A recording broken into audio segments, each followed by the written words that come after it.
Korang mesti pernah dengar rungutan macam ni kan? Kenapa kerajaan tak kawal harga motor? Dulu harga RM10,000, sekarang kedai jual RM13,000. Takkan tak ada undang-undang? Saya faham, bila kita tengok harga barang naik, marah tu datang dulu.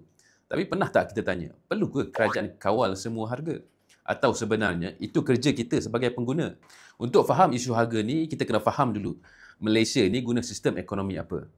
Kita bukanlah negara komunis macam Korea Utara di mana semua harga, semua perniagaan, semua keputusan ditentukan oleh kerajaan. Tapi kita juga bukan kapitalis 100%. Malaysia sebenarnya menggunakan sistem ekonomi campuran. Pasaran ditentukan oleh penawaran dan permintaan, tetapi kerajaan akan masuk campur bila perlu, terutamanya bila kebajikan rakyat terjejas. Contoh campur tangan kerajaan seperti beras, minyak masak, gula, barang keperluan harian yang termasuk dalam senarai barang kawalan. Kerajaan bagi subsidi, kawal harga dan pastikan semua orang boleh beli.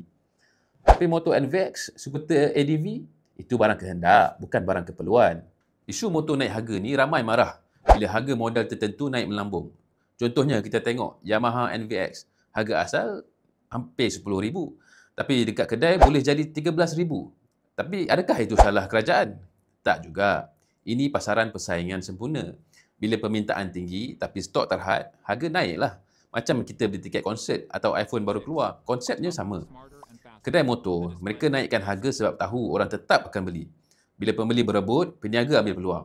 Bukan salah sistem, salah kita yang tetap beli walaupun tahu mahal. Kita sebagai pengguna ni sebenarnya kita ada kuasa. Pasaran bebas ni ada satu kuasa utama iaitu kuasa pengguna. Kalau semua orang tak beli model tu, trust me, harga pasti akan turun. Tapi kita tak buat macam tu. Kita tahu mahal, kita komplain. Lepas tu kita buat juga loan kedai, beli juga.